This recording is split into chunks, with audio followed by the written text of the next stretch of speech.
I got to say, it was Trump calling out Caitlin Collins, calling her a nasty person, a terrible reporter, and that's why CNN's ratings are so low. I tend to agree with it. She used to be a nice person. She used to work for Daily Caller, for Tucker Carlson at Daily Caller. Her original job was that, and then somehow decided she was going to be a liberal. But she was a very fair reporter when she was on the right of center. Caitlin Collins just taking the full force and thrust of Donald Trump right to the face, if you know what I'm saying there. That folks, I hate losing the show. I hate stepping aside. I know we got to do it. I know we have to do these things. But if I want to step aside, I want more of that. CNN taking it right on the chin from Trump, and Caitlin Collins, boom, man down, so to speak. War Room coming up next. Have a good night. We'll see you tomorrow. I'll try and get some content in tomorrow.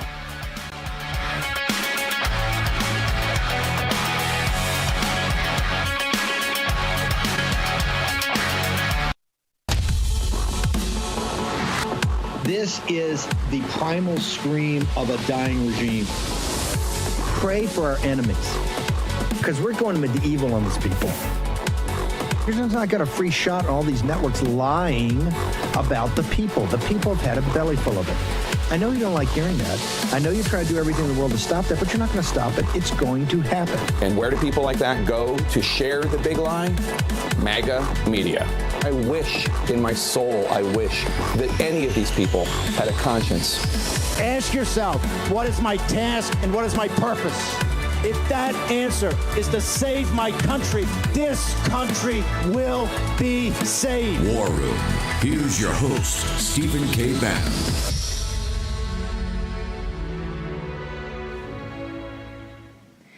You're in the War Room. It's Tuesday, February 3rd in the year of our Lord 2026. It's Natalie Winters hosting today. A very cold day here in Washington, D.C. They're saying it's warmer, but it's only because it's in the 40s. But don't worry, we've got an absolutely packed show for you. We're going to be joined by Congressman Keith Self, the latest everything that's going on there, what Congress is doing to stop Sharia, the fact that we even have to explicitly call for that tells you about the state of affairs that we're in. We're also going to be joined by the one and only Oscar Blue Ramirez live, actually from one of my favorite places on earth, that is CCOT, the prison in El Salvador, talking about what's going on down there, how we can get these deportations ramped up. And the latest, we'll talk with Mike Howell about what Congress is doing, or frankly not doing, to help speed up those processes. While we wait to connect with Congressman Self, I want to walk you through some interesting breaking news. I know I told Steve I would walk him through it on the show yesterday. So if we go to my Substack, you guys can pull up the story. But we're now seeing that a lot of these groups that are involved in Minnesota, specifically sabotaging these ICE efforts, calling for their withdrawal, calling for nationwide defunding, actually have ties to, you guessed it, the Chinese Communist Party. In one case, Amnesty International, one of the largest groups that's gathering over 1,000 of these far-left Soros-type funded organizations together, bringing them together to effectively lobby Congress, not just to get rid of ICE in Minnesota, but to just get rid of ICE entirely. There are two groups that are funded by essentially the Chinese Communist Party by proxy, the Chinese Progressive Association and the Chinese American People's Council. Both of these have been previously flagged for taking hundreds of thousands of dollars from directly Chinese Communist Party run entities, including but not limited to the Bank of China. So for all of the foreign election interference fearmongers, I think we found an example for you. And another story that I want to bring your attention to is that one of the mayors in Minnesota from Rochester, who's actually been one of the loudest voices, she recently traveled to D.C. calling for ICE to be withdrawn, like I said, not just from Minnesota, but from the entirety of the United States. She also thought that President Trump's rhetoric about Somalian fraud was racist and, the whole gamut, and therefore we can't look into it. Well, she actually returned not too long ago from a all expenses paid, I would say vacation, they would say delegation, but to China, where they toured basically the entire country. They went to Wuhan, they visited Mao Zedong's planning headquarters, did a whole cultural experience, basically just soft propaganda, in some cases hardcore propaganda. But she actually quietly signed a memorandum of understanding with a Chinese city to help expand their collaboration and their partnerships with the United States. So just to get that straight, you have one of the foremost mayors in Minnesota who's advocating for the abolition and withdrawal of ICE, basically being on the take from the Chinese Communist Party, including but not limited to signing agreements to allow more Chinese involvement and infiltration in the United States. And even if you take the ICE component out of it, it's also being revealed now that there are these new Chinese Communist Party influence groups called the U.S.-China Heartland Association, whereby they're targeting lower-level officials. So these are agricultural officials, state-level officials, with these sort of trip tactics that we've seen and we've reported on extensively here at War Room before, but trying to open up the floodgates, I would call them, the gates of hell, to more Chinese Communist Party ownership of farmland here in the United States. And though this Minnesota mayor was the delegation lead on that recent trip, there were 6 other mayors who joined her, specifically from the heartland. So they're going after the Midwest region to try to change legislation so the Chinese Communist Party can more effectively buy up farmland and take over the United States from within. And I'm not just talking about Washington, D.C. I want to double down, too, on something that we were talking about yesterday on War Room. Denver, if you guys want to toss up the CNN article, or actually I see we have Congressman Self, who I think would be a perfect person to bring on for this discussion. Congressman Self, I know you want to get to the wonderful actions that you're doing to stop the spread of Sharia in the United States through Congress. Long overdue, but thank you for doing it. But I'm curious just to get your thoughts. We've obviously seen a lot of developments when it comes to Taiwan, the Central Military Commission, a lot of shakeup over there. Obviously, a lot of these Western countries have been making sort of their fealty displays, I would say, quite apparent, whether it's the UK or Canada going over to China, doing these kind of humiliating self-ritual trips where they get basically nothing in return and China just extracts more and more. But I'm curious your thoughts on the shifting dynamics over there, what you see sort of in the near future. Well, I have to tell you, I think TDS, Trump derangement syndrome, knows no bounds. Because if they think they want to be an ally with communist China, they better be ready to be a subservient junior partner in anything they do over there. This is ludicrous. We have tried for 30-plus years to bring China into the global industrial complex. They still pollute. They still build all the power plants they need. Why? Because they intend to dominate the world. Their Road and Belt Initiative continues, even though there are some cracks in it. So I don't recommend that any Western nation partner with the communist Chinese because they're going to extract. When they do a project for you, they import the labor, they import the resources, the construction materials, and they give you nothing other than a shabby job. So this is not in their best interest. They need to understand they are part of Western civilization. They need to get a handle on their mass migration, and they need to step away from communist China. Look, the fact that he's purging his military, Xi is purging his military, means that the corruption in communist China is still rampant. Congressman Self, I want to pivot to I think one of the other existential threats that the United States faces, that of course is Sharia law, the spread of the Muslim Brotherhood, name your sect, name your radical ideology. But you have started the Sharia-Free America Caucus. Again, that seems tautological. We shouldn't have to say that, but I guess in 2026 we have to be very clear and redundant that America is a Sharia-free place. You had a wonderful press conference today. I was wondering if you could walk the audience through it and take your time, what exactly this caucus is, what the principles are, and what you're looking to do with it. Yeah, thank you, Natalie. Yes, we have 33 members now in the House of Representatives from 18 states across the country, so we represent more than a third of the country. So the Sharia-Free America Caucus is meant to do several things. First of all, raise the awareness among our colleagues in Congress that this is not a Texas problem, it's not a Minnesota problem, it is a problem that is spreading across America and spreading fast. Senator Tuberville, who was there with us today, he told me early that, look, the same thing that's happening in North Texas, we are ground zero. He said the same thing is happening in North Alabama. A Florida congressman told me the same thing is happening in Florida. It's spreading across the United States, and people are becoming aware of it. I think now we have 7 bills that have been filed, that have been introduced to do various things. First of all, to not let American courts accept Sharia court law, to ban Sharia across America for those that advocate for it, to basically deport foreign nationals who adhere to Sharia, and then to take tax advantages away from CARE and organizations, plus designate both the Muslim Brotherhood and CARE as terrorist organizations, which they are.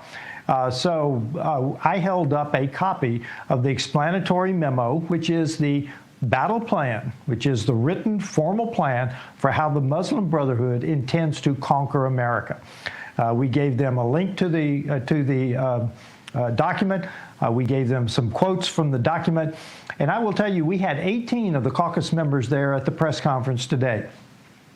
And I thought it flowed very well because everyone had their details, had their points. They all worked together very well to present a comprehensive picture of what Sharia is, what Sharia demands, and the impacts of Sharia across the states that were represented there on the dais with me. So it's a great start. This caucus actually started with a conversation between Senator Tuberville and myself at the White House Christmas party. So that tells you how new the Congress is. So we are moving forward. Those are our goals. And I think that we are going to be extremely successful in moving forward to let the nation know. One of the things that we're seeing, Natalie, is that people now have permission. They now understand they can talk about this. So once they are able to talk about it, they have, people are talking about it, stories are starting to roll out. And that's the good thing, because people have kind of been quiet about it. But now they understand the danger. Now they understand they can talk about it. Sure, you're going to be called an Islamophobe if they care to do that, and they will. There will be pushback. This will take courage. And I just encourage our citizens not to be intimidated as we go through this. Congressman Self, I'm curious where you see this problem originating. Is this something that is sort of a homegrown problem, right? Are these mosques just extremely radical? They're whipping up, really just doctrinal, actual, just reading the Quran for what it is. It's a very radical book and ideology. Or is this something that is sort of a fusion where we're actually importing so many refugees, migrants, illegal aliens, take your pick, from Muslim majority countries? It seems like an unending stream, and not really vetting these people. Or is it sort of a mix of the both? What do you think is really contributing to this problem? Well, I think we have to look at the UK and France because UK and France have had mass migration of Muslims over the years. They're 10 years ahead of us, I don't know. But you see what the impact on the UK and France. Now, the Sharia-dominant Muslims in those two countries are demanding accommodation. So they pray in the street. Why do they pray in the street? It's not that they have to pray in the street. They want to show that they are dominant. They are causing other people to go around them. So here in the United States, we've got several examples of this creeping harassment, this infiltration and then dividing. So when they tell an American that you can't walk your dog down the sidewalk because it offends them, that is a dominant move. When an imam goes around in Houston and tells the store owners that they cannot sell items that are haram, that don't comply with Sharia, that's harassment, that's intimidation. That's a dominant move. So they start out by infiltration, moving in, and then they start to demand accommodation. They're not here to assimilate. Let's be honest. Foreigners that have come to the United States for many, many years wanted to assimilate. Might have taken the first generation, the second generation. But by the third generation, they were assimilated. The Muslims coming here have no intention to do that. In my district, there is now called the Meadows, Epic City. It's a 400-plus acre town that's being developed. It's planned. They're submitting their documents to the county. It's going to be built around a huge mosque, and it will be Muslim only. We don't want no-go zones. And frankly, I want to speak to your women who are viewing this program. Women are without a doubt technically, actually second-class citizens under Sharia. You have child marriage, you have wife beatings, you have stoning for adultery of the woman. So there is no doubt. I don't know where the feminists are on this, because the second-class citizenship under Sharia is a real thing. They're too busy being plagued by cultural relativism, I guess. Congressman Self, we appreciate the work you're doing. If people want to follow you, get access to all the materials you were just talking about, where can they go to do that? Well, social media, whatever the format is, Rep. Keith Self, Rep. Keith Self. My website is keithself.house.gov, G-O-V. Thank you, sir, for joining us. We'll have you back soon. Keep up the good work. The real fight. I remember I went on Piers Morgan and I said that Islam was a religion of pedophilia, among other things, and I never received more hate. And I've said a lot of things that probably could have gotten me some hate, but it's true. I stand by it. We'll be right back.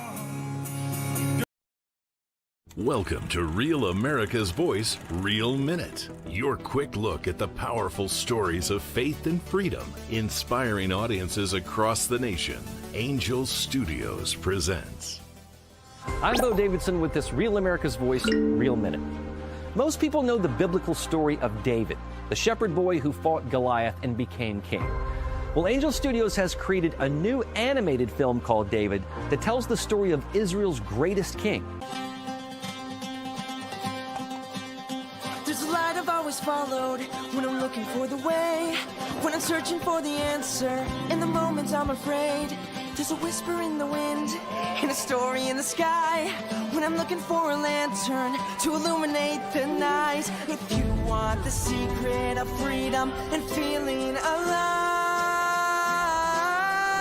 you gotta follow the light. Follow the light.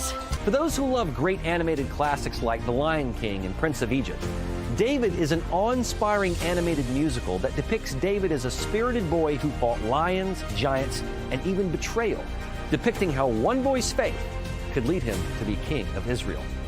David will be released in theaters just in time for Christmas on December 19th, but your family can get a head start by watching the prequel to the film, Young David, which is streaming exclusively right now on Angel.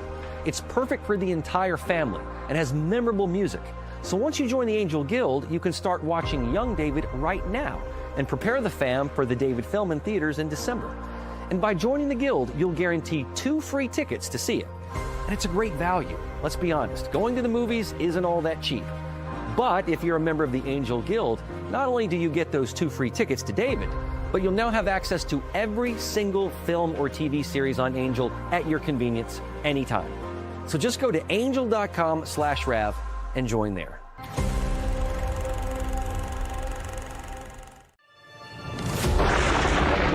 Through every storm, every moment of uncertainty, everybody needs to pray for Charlie Kirk right now. Rav has stood strong.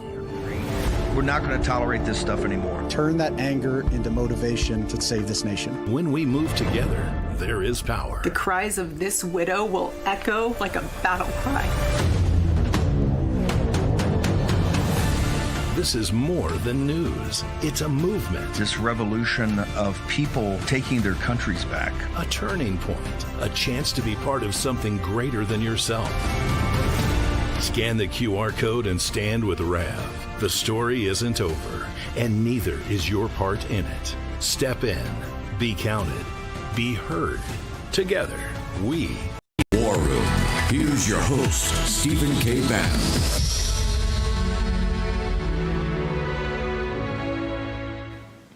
Inflation is still too high, the U.S. dollar is still too weak, and the government debt is insurmountable. That's why central banks are flocking to gold. They're the ones driving prices up. But it's not too late to buy gold from Birch Gold Group and get in the door now. Birch Gold will help you convert an existing IRA or 401k into a tax-sheltered IRA in gold. You don't pay a dime out of pocket. Plus, from now until February 27th, when you complete a purchase with Birch Gold, they'll send you a copy of the exclusive Patriots Edition, End of the Dollar Empire limited edition book for free. Go to birchgold.com/Bannon now to claim your eligibility. That's birchgold.com/Bannon. Welcome back to the War Room. Speaking of threats that we face, I guess we got radical Islam, the Chinese Communist Party, and the transnational criminal organizations known as gangs plaguing Latin America, though I would posit that they are funded, tied, financed by the Chinese Communist Party, at least in some part. I digress on that because we got the wonderful Oscar Blue Ramirez joining us actually live from El Salvador. I'm quite envious you got to tour CCOT. If anyone from El Salvador is listening, I would love to go there. You had a wonderful tour. You have wonderful content up on your social media. I understand you were with the Minister of Defense. You've been learning all about how it's working with American deportation efforts. Walk the audience through where you are, what you've seen, and what you're doing. Right here to El Salvador, we enter the CCOT, that it was a whole process. This facility that it was designed by the Nayib Bukele and the government of El Salvador to hold these gangs that they are designated as a terrorist organization. It has a capacity of 40,000. Right now, it is holding more than 20,000. That a lot of them were the majority. They were deported from the United States under the Trump administration just recently, in accordance and in allegiance with Nayib Bukele, deported all the way to El Salvador, to this terrorist facility. We entered this facility, and it is just incredible. It is incredible. You see all these terrorists just lined up in these, you can call them cages, whatever you want to call them. But the majority of the people right here in El Salvador, they say that they deserve that. They deserve to have peace. A lot of these criminals, they have a sentence of 780 years for multiple homicides. There was a guy that killed more than 50 plus people. He has a sentence of 915 years. And we interviewed one MS gang member. You're going to have that footage on RAV, on Real America's Voices, and also on RAV in Espanol. We interviewed one personally that he told us that he was from the MS-13 inside of the United States, operating under the Biden administration. He did multiple crimes inside of the United States, and he was aligned with the cartels in Mexico. These statements, we have them right here on an interview, a really private interview with him when we were in CCOT in the facility. It seems like a lot of the issues that we're having that are stalling the mass deportations have to do with infrastructure, building capacity. I think they're now buying up some warehouses. It's quite expensive. But what do you think the United States could learn from how El Salvador is dealing with this? I mean, like you said, just mass incarceration, mass housing of, very bad hombres, to use a term. But what do you think are the lessons that the United States can take? I asked the Minister of Defense just yesterday, how can this operation can be copy-pasted into the United States of America? And he said, on the operational level, on the territory and the land, a lot of intelligence, it can be used. They gave the full force to the military to go and combat these gangs that they're designated as terrorists, immediately taking them one by one, closing perimeters, closing the borders of the country so they will not escape to other foreign countries that they were connected to their borders. That is what the United States can do, and immediately create a prison that is designated for these particular individuals who they cannot be reinserted into society. The authorities are telling us these individuals were decapitating, dismembering, burning bodies, doing rituals with the devil, basically taking advantage, extortion, kidnapping, all the criminal acts that you cannot even imagine. These individuals were doing them. And a lot of these people, Natalie, this is the most aggravated thing. They were inside of the United States, and because of the allegiance between Bukele and Donald Trump, these individuals now they are in the hands of the El Salvadorian government. Well, in talking about that alliance, I think I'm certainly heartened to see, obviously, that in Costa Rica, they had a populist and Laura Fernandez victory there. But I think that the CCOT story is one that fits very nicely with President Trump's national security strategy, the Donroe Doctrine, whatever you want to call it. But, prioritizing the Western hemisphere, ensuring not just that the Chinese Communist Party doesn't take over these countries, but that they actually can be used to sort of benefit the United States from a national security perspective. This template where we see these, positive, sort of mutually beneficial symbiotic relationships between us and these, Latin, Central, South American countries, where else do you see that playing out? I know you're around the region a lot, but do you think you could see this sort of replicate itself in other countries as well? Absolutely. And guess what, Natalie? All of them, they believe in secure borders. And it started with the United States of America. It was a domino effect from the Trump administration that has created this trickle effect into Central and South America. What the Trump administration has done is, give courage to these countries so they can execute their constitutional rights and they can secure their borders. This exactly happened when the Trump administration came into office. The whole Darien Gap was shut down. The Clan del Golfo, that it was trafficking massively through this jungle, was completely shut down. All the countries, now they have control of the borders just because the Trump administration decided to just, you know what, we're going to secure our border, we're going to secure our country. And that gave these other countries the ability to just basically secure their borders and have the power to go against these criminal organizations massively. Oscar, walk us through just a little bit more on this global immigration compact. I know you've been following that for a while. Obviously, they tried to deport, I think, 350,000 Haitian migrants, refugees, I never even know what term to use, from the United States. A radical judge stepped in. From your perspective, is this sort of firewall of rogue judges becoming the new enforcement mechanism for some of these open borders policies, or why have we not seen the, I think, adequate or sufficient numbers of actual deportations happening that we need to be seeing? Well, there's a couple of things that happen in the United States of America. The globalist compact of immigration was brought to the West Hemisphere on the last days by Barack Obama. As soon as Donald Trump came into office, he got out of it. Then the stolen election on 2020. And then you have Joe Biden bringing the globalist compact of immigration. That on this compact, it tells you that you have to open the border, receive every single individual through a non-port of entry, give them housing, give them school, give them benefits. This was actually happening under the 4 years of the Biden administration. And guess what? The Trump administration, again, has canceled that and said, we are not part of this, compact of immigration. The biggest mistake was to give the power to these NGOs, that there are the wings of the United Nations, give the power of the borders of the United States of America to the United Nations. And that was a full issue, Natalie. You've seen the Border Patrol just standing sometimes, seeing thousands and thousands walking through and being the Uber of these individuals to holding facilities because of the United Nations have power of the United States. The whole issue right here that resolves is to never go back to these globalist compacts, because if you go back, you have more than 2.6 million migrants waiting in the vicinity of Mexico in some parts of Guatemala to see what is going to happen on the 2028 election.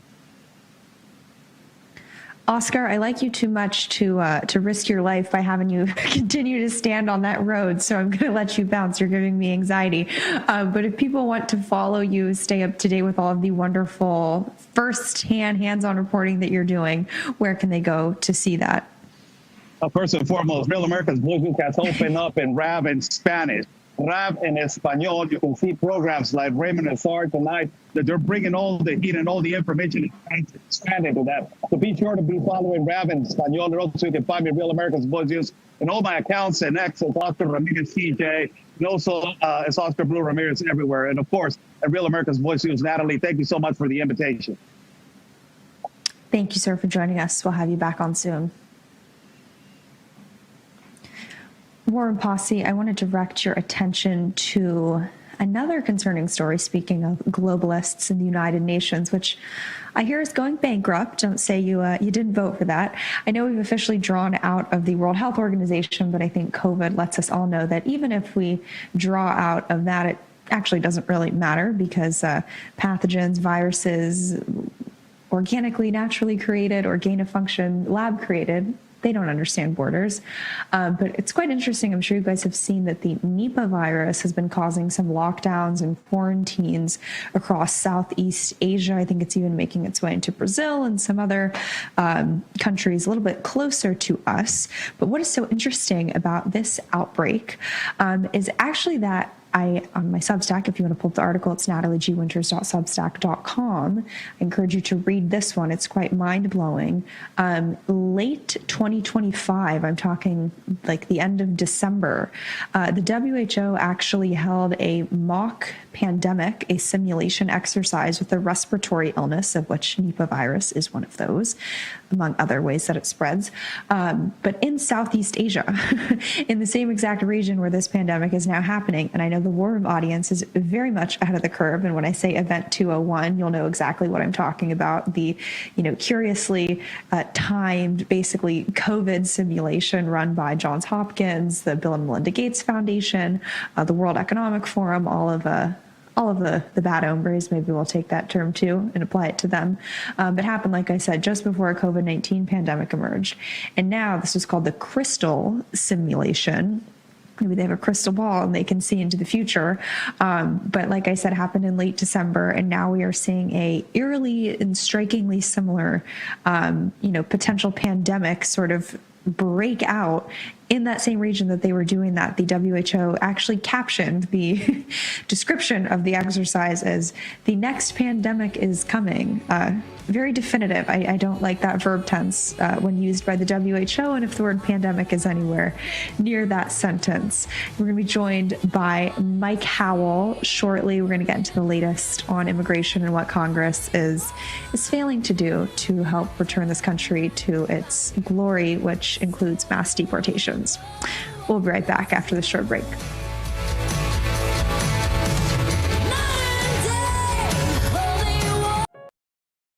Welcome to Real America's Voice, Real Minute. Your quick look at the powerful stories of faith and freedom, inspiring audiences across the nation. Angel Studios presents. I'm Bo Davidson with your Real America's Voice, Real Minute. Did you ever wonder what truly happened in the COVID-19 pandemic and whether Anthony Fauci would ever be held accountable? I think we all have. Filmmaker Jenner First has an upcoming documentary that searches for truth, transparency, and accountability called Thank You, Dr. Fauci. Governments lie. Anthony Fauci put everyone on the planet at risk without their consent. It's beyond suspicious. Research caused a pandemic, killed 20 million, and cost $25 trillion. Fauci would prefer a lie. Public trust, national health, and global security are at stake as this documentary digs through thousands of pages of documents and interviews with former officials and whistleblowers in the most controversial narrative of our time that may also be one of the largest cover-ups in modern public health history. There was a cover-up. Why would we trade the Chinese the most advanced biotechnology in the world? He's a spy. It's insane. I don't think this is going to be foolproof. Things are going to slip through. Fauci knew and lied repeatedly. Rather than being a partisan hit piece, Thank You, Dr. Fauci is an honest look at the origins of COVID-19 and a potential bioarms race with China. It streams exclusively on Angel Studios app and site starting on October 23rd. And all you need to do is go to angel.com/Rav to stream it. So be ready to watch, question, and share as the quest for truth and accountability continues.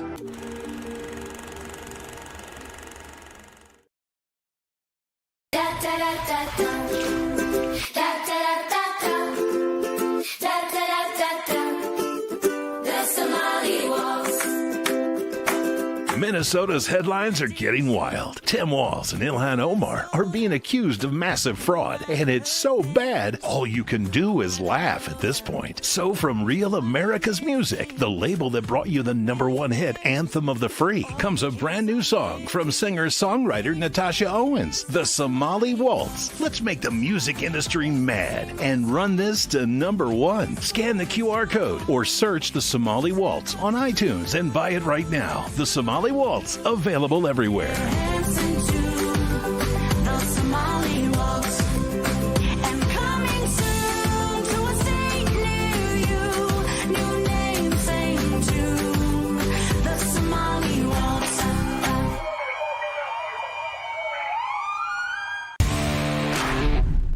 This is Rashad from Boston, Massachusetts, and I love Real America's Voice. It is the best place for real. War Room. Here's your host, Stephen K. Bannon.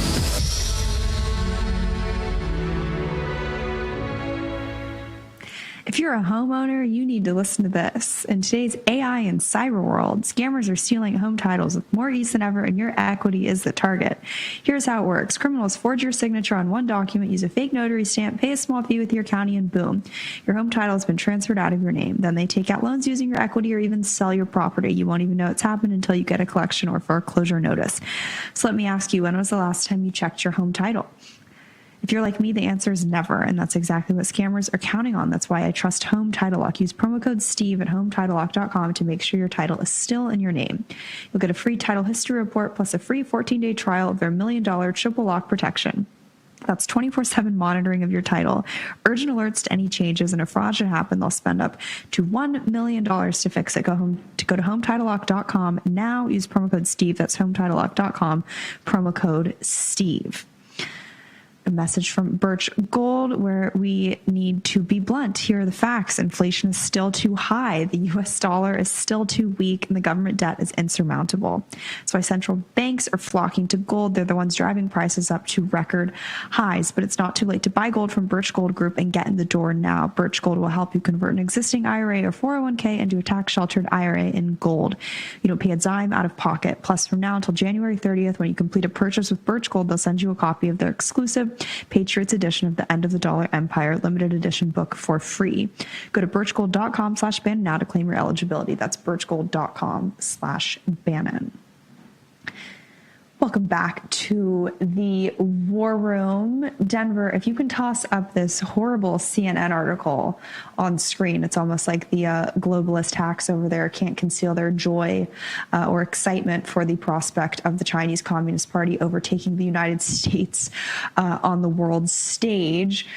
They talk about how with the host of foreign visits that Xi Jinping has been entertaining over there, particularly from Western countries who seem to sort of be reneging on the traditional U.S.-dominated trade and economic hierarchy, obviously coupled with Xi Jinping calling for the Chinese currency to become the sort of new global reserve currency. All of this together, I think it's quite interesting. I mean, basically on every single issue, the legacy media has been wrong, whether it's the origins of COVID, misinformation, I could go on, election integrity, you name it. But I also think one of their most serious, I would say, misdiagnoses is that of the threat that the Chinese Communist Party poses.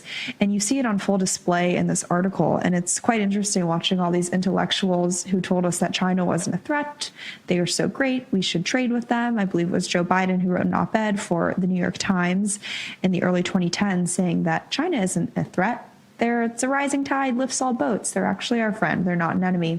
But now, all of a sudden, the 11th hour, all of these people are realizing what we've been telling you here on the War Room for years, what feels like decades, is that the Chinese Communist Party is indeed a very serious and very credible threat.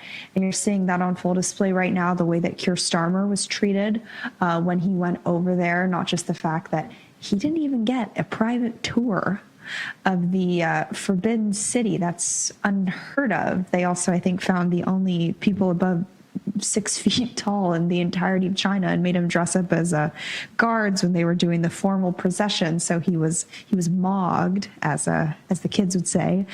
He looked very tiny, and he was grabbed by one of the premier CCP officials and yanked over like this. And the only reason that he even was allowed to go on that trip in the first place, the operative word they're being allowed, was because they granted China rights to basically a new, much larger, I'm sure great for intelligence gathering purposes, embassy in the UK. And in exchange, he got basically nothing. And Mark Carney, of course, got, I think, what was it, about 6 or so MOUs. But I guess to get that, he had to publicly shill for the Chinese Communist Party on what seems to be a lot of global stages recently, most notably calling straight out in the open for a new world order. I believe that was at Davos. And obviously what you're seeing going on with the Central Military Commission, with Xi Jinping purging generals, further consolidating power, showing that he is as strong as ever. But I think really quite concerning the movements that we're seeing around Taiwan, not just the escalated intensity of the naval exercises that are going on there, but the types of people that are being installed at the highest levels of China's Central Military Commission. The vice chairman, that's sort of the second in command level, that's where we've seen a lot of the purges. I think it's upwards of like 80%. It's wild of his generals are gone, but they're basically filling the decks with the younger crowd, which ascribes to what is colloquially known as the wolf warrior diplomacy style, which is much more aggressive. They think Taiwan is theirs. I would just remind China that you never had any presence, authority, dominion, or sovereignty or territorial claims to Taiwan. I think the Netherlands has more than you guys do. But that a lot of these generals are so obsessed with pleasing Xi Jinping, it's this form of political correctness where they will just yes man him essentially into invading Taiwan. And they're much more aligned with that 2027 invasion plan as opposed to 2035 or beyond. I don't harp on just because Taiwan is important. It's important because it is the front lines to that new world order. If/when China were to invade, whether kinetically, hybrid, gray zone, take your pick, that would be very, very bad, not just for Taiwan, but for the world order as we know it. And we already see, you want to talk about election interference, what the Chinese Communist Party does there with the KMT, how they buy off elections, how they pay off candidates. I mean, you think it's bad here. It's wild what goes on there. And now, and yet another display of complete and utter fealty, you got the vice chairman of the KMT going overseas to China, leading a 40-person delegation, totally kissing up sycophantically to the Chinese Communist Party, completely selling out. And here's why this is so important. You want to talk about when you're seeing this new world order come and start butting heads. You can see it right now on the issue of Taiwan's defense budget. Again, understanding Taiwan as a sort of flashpoint in what is the potential kinetic part of World War III. Certainly the economic and information warfare stuff is already underway. But it's really quite concerning because it's all over the special defense budget, which the DPP, the current party in power there, is trying to get it up to $40 million to make sure that Taiwan can actually deter effectively the Chinese Communist Party. But you see their opposition introducing legislation to neuter that to basically, $0. I think it's around 10 million, but I'm sure they would love it to be zero. And they want that and they love that because that's what their Chinese Communist Party overlords are telling them to do. And within the legislative yuan, which is their equivalent of, Congress or Parliament, the KMT, so the CCP proxy, has a majority or plurality, I guess, of 52 seats. The DPP is at 51 and TPP, this sort of third party, is at 8 seats. The United States has expressed to President Trump that they want Taiwan to pass this budget. They desperately need it. And meanwhile, the Chinese Communist Party obviously does not want it to happen. So when you bring all this together, it's quite clear that we are seeing in real time, like even the CNN article picks up, flashpoints in the global struggle for sovereignty between the United States of America and the Chinese Communist Party. And the Chinese Communist Party is rolling extremely hard, and it's very concerning. And, we'll get into it at some point down the road, but this special defense budget really, I think, is becoming a test, sort of first round or first instance, where you're seeing, the Chinese Communist Party sort of running roughshod over the United States and getting what they want through various means of political, hybrid, and in some cases, kinetic warfare. And I will stop my rambling there because we've got the one and only Mike Howell who joins us to talk about, I guess we're talking about warfare. We'll throw lawfare in there too, though I think the Chinese Communist Party came up with that as part of their three warfares doctrine. But Mike, speaking of lawfare, all things Ed Martin, I know you guys have been tracking everything going on with him closely. There's a lot of reports. I never know what to make of it. I don't believe anything the legacy media says, but certainly some noise, perhaps signal, I don't know. But your thoughts on the situation with Ed Martin over at DOJ? Ed Martin's not going anywhere. I just spoke to him, and he's got the president's full backing. Don't listen to any of the noise. The reason why he has the president's backing is because he is loyal to the agenda that got President Trump into the White House. We have worked so closely with him out of the Oversight Project on the things that I think the base expected to be delivered, whether it was the pardons of the contingent electors that, in the state cases, which, by the way, DOJ still needs to take some steps to take care of those people, or if it was raiding in D.C. when he was picked as, the U.S. attorney and then taken out by Senator Tom Tillis, who no longer will be a senator pretty soon. Ed Martin is the bleeding edge and the voice of the base, and he's not going anywhere. The eagle is going to stay soaring. What do you think we can come to expect on the election integrity fight that we're seeing going on? I think they just sort of announced that Tulsi was going to be the point person on that, but there's a lot of sort of, curiously timed whistleblower complaints coming out now. Walk us through that vertical too. Yeah, so there's many verticals within that vertical. Obviously, Tulsi Gabbard has a pretty strong purview into the security of the systems, and she's pushing hard and facing a lot of blowback for it. I think there is a recognition setting in that not enough has been done on election integrity and the other verticals as well. Particularly, we hear all the talk in Congress about the SAVE Act and all of that stuff, but the president's been abundantly clear as to what he wants to see in terms of improvements to the national election systems and how the states conduct them, and there just hasn't been that type of follow through, particularly out of DOJ. Harmeet Dillon's done some good work, but there hasn't been this kind of prioritization that aligns with the president's rhetoric on it. And so I'm hoping, and we're seeing rumblings of that recognition setting in and being understood. What needs to come next is sustained prioritization of it. We're very close to midterms, and the Democrat base is going to be riled up with all of their fraud techniques. We still largely have the same broken systems that rigged the 2020 election, and it's going to be a force to contend with unless severe, swift, and extreme action is taken soon. I like to say that our election security in the United States is worse than Dancing with the Stars, and I think that holds up when we still have this mail-in ballot issue. We still have these hordes of illegals, that many of whom we've proven to be registered to vote, and you have Congress asleep at the wheel and not enough action out of the admin. So ain't nothing to it but to do it, but it needs to get moving. It always just crack me up when they say, oh, if we deport all the illegals, it's going to be, bad for elections. I'm like, well, I thought they couldn't vote. But I digress. Mike, we've got a few minutes before we got to bounce to break. I definitely want to hold you through. I'm just curious, your sort of overall assessment. Obviously, there's a lot to be desired on the accountability front with what we're seeing from the admin right now. Is it a problem of who is in there, or is it a problem of a shortage of people, right? Like the DOJ, it seems like they're having issues maybe getting lawyers and stuff like that, but then they're also axing, or allegedly, but not some of their best people. What do you think the issue is?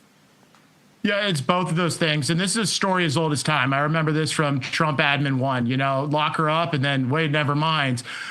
There is always this political tension where when people come in after a campaign, they want to just look forward and not backwards. The problem is you absolutely have to look backwards at what happened in the Biden years with the election, with the weaponization, with the lawfare. People need to be held accountable. And that was, the first time I think in an American presidential election, that was the overriding theme, right? It was, I am your voice, I am your retribution. We're going to solve for the problems that you guys suffered through for 4 years. And instead, you have a lot of people who get into the administration and want to go on to their next thing, right? You want to be a cabinet secretary of business as usual, and it's hard to look back. It's hard to investigate your own agency. It's hard to review documents, to interview people and whatnot. Cutting ribbons is easy. Cashing checks, doing press conference and tweeting. That's the easy part. That's the fun part. So that's always been a problem, but it wasn't Mike, supposed to be a problem this go around. The hard part of the show is that I got to cut you off while you're while you're rolling. But hang with us through the break. We got to keep drilling down on this. We'll be right back. Welcome to Real America's Voice, Real Minute. Your quick look at the powerful stories of faith and freedom, inspiring audiences across the nation. Angel Studios presents. I'm Bo Davidson with your Real America's Voice, Real Minute. Did you ever wonder what truly happened in the COVID-19 pandemic and whether Anthony Fauci would ever be held accountable? I think we all have.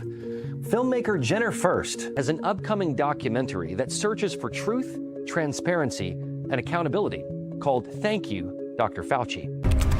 Governments lie. Anthony Fauci put everyone on the planet at risk without their consent. It's beyond suspicious. Research caused a pandemic, killed 20 million, and cost $25 trillion. Fauci would prefer a lie. Public trust, national health, and global security are at stake as this documentary digs through thousands of pages of documents and interviews with former officials and whistleblowers in the most controversial narrative of our time that may also be one of the largest cover-ups in modern public health history. There was a cover-up. Why would we trade the Chinese the most advanced biotechnology in the world? He's a spy. It's insane. I don't think this is going to be foolproof. Things are going to slip through. Fauci knew and lied repeatedly. Rather than being a partisan hit piece, Thank You, Dr. Fauci is an honest look at the origins of COVID-19 and a potential bio-arms race with China. It streams exclusively on Angel Studios app and site starting on October 23rd. And all you need to do is go to angel.com/Rav to stream it. So be ready to watch, question, and share as the quest for truth and accountability continues.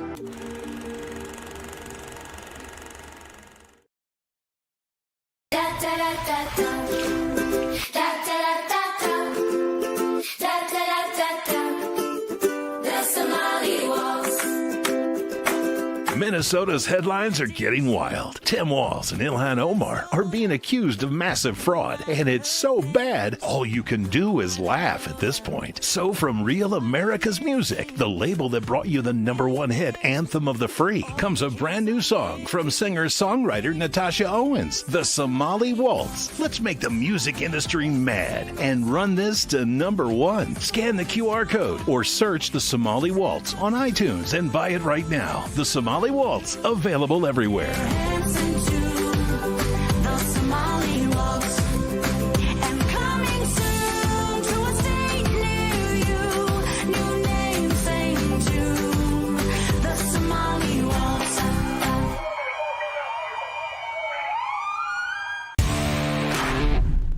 This is Rashad from Boston, Massachusetts, and I love Real America's Voice.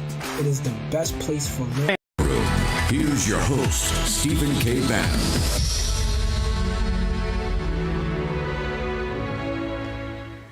Welcome back to the War Room. Mike Howell, we've still got you. I want you to pick up where you left off, but also loop us in on the probably most noble, the noblest of all fights, that is the immigration crusade. I know the left can't define what a woman is, but I think our side can't define what a mass deportation is. I don't think there were asterisks on there on the campaign trail that said worst of the worst are only criminals. But your thoughts on where we stand on all that? Yeah, unfortunately, we're nowhere close to where we need to be or on a trajectory to get there. There's some reporting today about money being held up at DHS out of the One Big Beautiful Bill. And if that's not in the system soon, we just won't have the infrastructure, not only to build the border wall, but the detention facilities required. And I think the key problem here is the death spiral in the communications and rhetoric coming out of the administration, that they'd only focus on criminals, thinking that they could change liberals' minds about even deporting criminals. And when that communications tactic turned into an operational limit, you reduce the scope of mass deportations dramatically. But here's the good news. I think it's set in. People understand it now. There are a lot of people out there who were big fans of the president and want him to meet the promise he made to beat Eisenhower. He can fix it if he puts ICE and DHS back on the mission that he sold to the American people, and we're going to help him do it. You know, a lot of people are coming together to prove to the American people that we can get to commas in the numbers, and we need to get to commas in the numbers. And so it's going to be a big public fight, and we need the War Room posse absolutely engaged, because if we don't deport, we aren't going to have a country left. And just walk us through the latest with the TPS, the temporary protected status for the cat. What is it? The cat eating Haitians. I guess you got the fraud, scammy Somalis, and then you got the cat eating Haitians. How's that for the lovely migrants that we let into this country now? But walk us through some radical judge blocking the deportation of those 350,000. Right. So there's something called temporary protected status. The key word there is temporary. The Trump administration ended temporary protected status for the Haitians. A judge pops in for something that's not even judicially reviewable and says absolutely no way you can do this. So we're back to judicial lawfare, extreme activism, and it just shows, like, who gets more due process in the United States of America than the people who shouldn't be here? That is the opposite of America first, and that's why we need to really rededicate this administration to the prospect of deporting millions. It's just not fair to Americans to have their system of law inverted against them and in favor of people who shouldn't be there at all. And, we're just going to see more and more fraud, more and more judicial obstruction. So the only way through is just that, through. It's through mass deportation in the numbers game. Hopefully this judge's decision gets tossed pretty quickly, but that's why you got to do it all fronts, all times, without exceptions and without nuance. Well, and I'm sorry, but like we're giving this weird, perverted, non-American migrant first version of the rule of law that's applying to people who came here illegally or barely legally from countries that don't even have anything reminiscent of the rule of law. And if Americans were to step foot there, I'd love to see the kind of kangaroo courts that we got going on there. I mean, it is such an affront. It is such a slap in the face. Like you said, I mean, how can we put America first if we can't even define what a frickin' American is? I think to be American to these people means to scam the government, get on welfare, destroy the culture. But what do we get in return? I don't know. I don't think we have, I know we're live for about a sixth of the day, but I don't think we even have enough time on War Room to answer that question. Maybe we get what? Cuisine? Well, I don't really like to eat cats or whatever voodoo food they serve. So I'm okay without them. We should definitely deport them. I'm sure, Mike, you share my viewpoint on that. If people want to follow you, stay up to date with everything you guys are working on over there, you guys are doing great work. Where can they go to do that? Yeah, check us out on X at It's Your Gov. I'm at mhaltweets, and enough of this anti-feline, deportation judiciary out there. We got to send them back. Indeed, send them back. They should have never been here in the first place. Temporary is temporary. Thank you, sir. The GOP is certainly making the same mistake that they did back in 2013 when post Mitt Romney's loss, they wrote the autopsy saying that the way that we win elections is by going soft on immigration and trying to win over this elusive block of liberals that maybe if we just convince them that only deporting the criminals is bad, that maybe they'll vote for us. It's like, no, these people don't like America. They don't think borders exist, and they don't believe in countries. They don't care about criminals. They are themselves criminals. They vote for a party that is an institutionalized version of criminality that's trying to destroy the United States from within. It's that simple. And this idea that we're going to court, minorities or whatever demographic to vote for us by letting them in, it's not an issue worth compromising on. If we compromise on the fundamental core that is MAGA, then we are not MAGA anymore. You don't have MAGA, you don't have America first if you don't have citizenship and sovereignty. So by that logic, we should just get rid of everything that made us controversial, that made us defy the Republican establishment, so we can court a voting base that, by the way, doesn't even want to hear your pitch. They tried to censor you, they tried to jail you, they tried to debank you, they tried to deplatform you. They have no interest in compromising with you. They don't care about, or they do care about deporting criminals because they themselves are criminals. So stop trying to appeal to people who hate you. I don't want unity with Democrats. I don't want unity with Sharia law adhering Muslims. And I don't want unity with cat eating Haitians. And I don't want unity with fraudulent, scammy Somalis in Minnesota. I don't want it. I want unity with American citizens who are patriotic and love this country. Not that radical. Mike Lindell, you've got a minute. Tee off on anything I just said and give us the latest deals. Right on, everybody. And by the way, you guys, if you go to MikeLindellGov.com, you can help.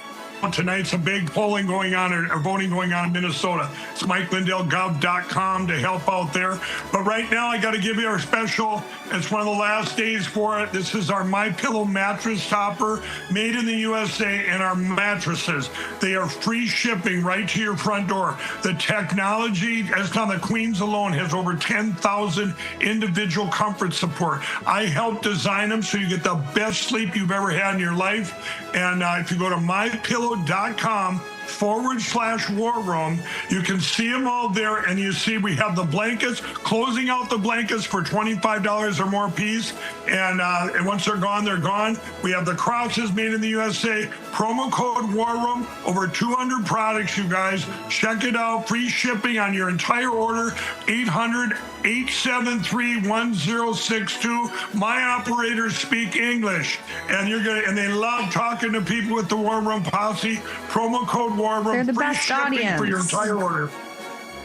I love talking to him too, and so do you, Mike. War Room Posse, thank you guys for hanging with me. That's promo code War Room. I will see you guys soon. Have a good one. Welcome to Real America's Voice, Real Minute. Your quick look at the powerful stories of faith and freedom, inspiring audiences across the nation. Angel Studios presents. I'm Bo Davidson with your Real America's Voice, Real Minute. Did you ever wonder what truly happened in the COVID-19 pandemic and whether Anthony Fauci would ever be held accountable? I think we all have. Filmmaker Jenner First has an upcoming documentary that searches for truth, transparency, and accountability called Thank You, Dr. Fauci. Governments lie. Anthony Fauci put everyone on the planet at risk without their consent. It's beyond suspicious. Research caused a pandemic, killed 20 million, and cost $25 trillion. Fauci